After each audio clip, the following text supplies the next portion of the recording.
ሰላም፣ በዛሬው ገለጻችን ላይ አብራችሁን ስለሆናችሁ ደስ ብሎናል።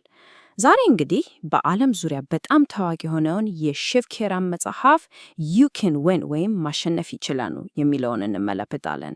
የስኬትን ቁልፍ መርሆች ከዚህ መጽሐፍ ውስጥ ነቅሰን እናያቸዋለን። እንግዲህ የመጽሐፉ ዋና ሐሳብ የሚጀምረው ከአንድ ቀላል ግን በጣም ጥልቅ ታሪክ ነው። እስቲ አስቡት። በአንድ ፌስቲቫል ላይ አንድ ፊኛ ሻጭ ነበር።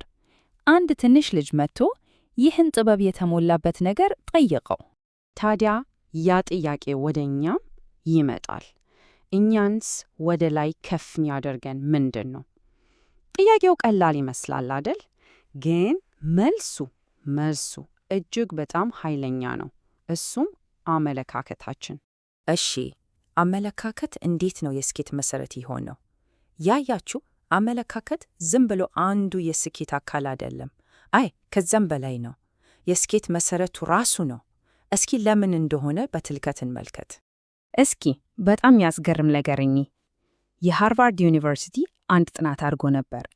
በዚህ ጥናት መሰረት አንድ ሰው ስራ የሚያገኘው ወይም በስራው ስኬታማ የሚሆነው 85 በመቶ በአመለካከቱ ምክንያት ነው። አስቡት፣ 85 በመቶ። ግን ትልቁ ተቃርኖ እዚህ ጋ ነው። ትምህርት ላይ የምናፈሰው ገንዘብና ጊዜ 100 በመቶ የሚጠጋው ለስኬት 15 በመቶ ብቻ አስተዋጽኦ በሚያደርገው ዕውቀትና ችሎታ ላይ ነው። ይህ ማለት እኮ ሙሉ ትኩረታችን ለስኬት ትንሽ ድርሻ ባለው ነገር ላይ ነው ማለት ነው። በጣም የሚገርም ነው። ይህንን ሐሳብ ደግሞ የአልማዝ ማሳዎች የሚል አንድ ታዋቂ ምሳሌ አለ። እሱ በደንብ ያብራራዋል። ታሪኩ የሚጀምረው በአንድ አፍሪካዊ ገበሬ ነው። በሕይወቱ ደስተኛና ረክቶ ይኖር ነበር። ሁሉም ነገር ሰላም ነበር። አንድ ቀን አንድ ጥበበኛ ሰው ስለ አልማዝ ታላቅነትና ሀብት እስኪነግረው ድረስ።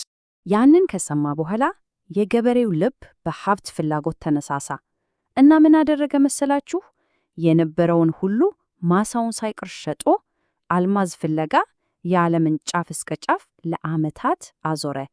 የሚያሳዝነው ግን ምንም ሳያገኝ ቀረ። መጨረሻውም በጣም አሳዛኝ ነበር። በከፍተኛ ሐዘንና ድህነት ውስጥ ሕይወቱ አለፈ። ግን የታሪኩ አስገራሚው ክፍል እዚህ ጋር ነው። ያ ገበሬ ትቶት የሄደው ማሳውን የገዛው አዲሱ ሰው ምን እንዳገኘበት ታውቃላችሁ? ያ መሬት በአህጉሪቱ ከነበሩ እጅግ የበለጸጉ የአልማዝ ማዕድናት አንዱ ነበር። አልማዙ እዛው እግሩ ስር ነበር ማለት ነው። የዚህ ታሪክ ትልቁ ትምህርት ይህ ነው። አመለካከታችን ትክክል ሲሆን ሁላችንም በራሳችን የአልማዝ ማሳ ላይ የተራመድን መሆኑን እንገነዘባለን። እድሉ እዛው ከእግራችን ስር ነው። ያ ገበሬ ያጣው አልማዝ አልነበረም፣ ትክክለኛውን አመለካከት ነበር። እሺ፣ እንግዲህ ይህንን የአመለካከት መሰረት ከያዝን ቀጣዩ እርምጃ ስኬት የምንለውን ነገር ትርጉም በአዲስ መልክ መመልከት ነው። ስኬት ማለት በትክክል ምንድን ነው? ስኬት ማለት መጨረሻ ላይ የምንደርስበት መዳረሻ አይደለም፣ በፍጹም። ይልቁንስ ዋጋ ላለውና ለአመነበት ግብ የምናደርገው የማያቋርጥ ተከታታይ ጉዞ ነው። ዋናው ነገር ጉዞ ነው። ይህ የአመለካከት ልዩነት ደግሞ በአሸናፊዎችና በተሸናፊዎች አስተሳሰብ መካከል ያለውን ልዩነት በደንብ ያሳየናል። ለምሳሌ አሸናፊዎች ሁሌም የመፍትሄው አካል ሲሆኑ፣ ተሸናፊዎች ደግሞ የችግሩ አካል ናቸው። አሸናፊ እቅድ ሲኖረው፣ ተሸናፊ ሁሌም ምክንያት አለው። ሌላም አለ።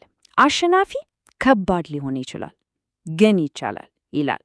ተሸናፊው ደግሞ ሊቻል ይችላል ግን በጣም ከባድ ነው ይላል። አያችሁ አይደል? የአሸናፊዎች ትኩረት ሊደረግ በሚችለው ነገር ላይ ሲሆን፣ የተሸናፊዎች ትኩረት ግን እንቅፋቶች ላይ ነው። ይህ ደግሞ በጣም ወሳኝ ነው። አሸናፊ ቁርጠኝነትን ያሳያል፣ ራሱን ለካሬው ይሰጣል። ተሸናፊ ቃል ብቻ ይገባል። አሸናፊ ነገሮች እንዲሆኑ ያደርጋል።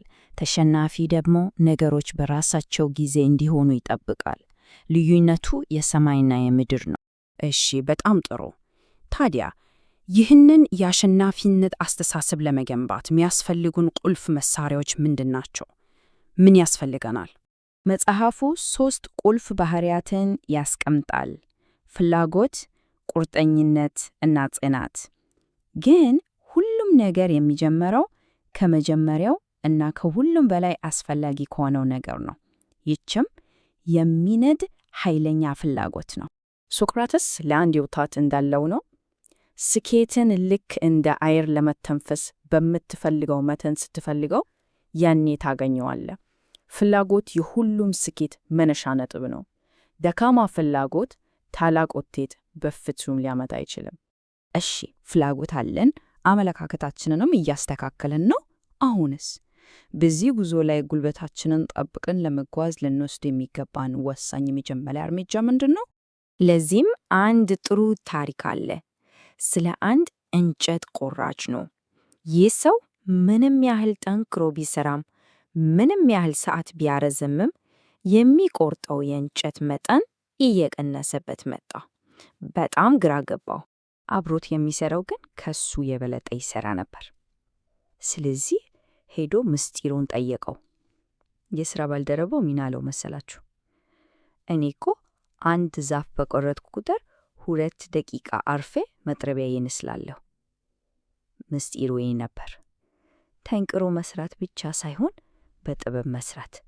ይህን ወሳኙን ነጥብ ያስገነዝበናል። ሁሌም ቢሆን መጥረቢያችንን መሳል አለብን። መጥረቢያን መሳል ማለትስ ምን ማለት ነው? በቀላሉ ቀጣይነት ባለው የትምህርት ፕሮግራም ውስጥ መግባት ነው። አእምሮአችንን በየቀኑ በጥሩ ሐሳቦች መመገብ ነው። ከዚህ በፊት ከሰራናቸው ስህተቶች መማር ነው። እና ከሁሉም በላይ ራሳችንን ይህን ጥያቄ መጠየቅ፣ ለመጨረሻ ጊዜ መጥረቢያዬን የሳልኩት መቼ? በመጨረሻም ከማሸነፍ ይችላሉ የምንወስደው ትልቁ መልእክት ይሄ ነው። ስኬት በዕድል የሚመጣ ነገር ሳይሆን በየቀኑ በምንወስነው ውሳኔና በምንይዘው አመለካከት የሚገነባ ነገር ነው። ይህንን ከተረዳን የሚቀረው አንድ የመጨረሻ ሐሳብ ብቻ ነው። ሕይወት አንድ ታሪክ ከሆነ ቀጣዩን ምዕራፍ ምን ብለን እንጽፋለን?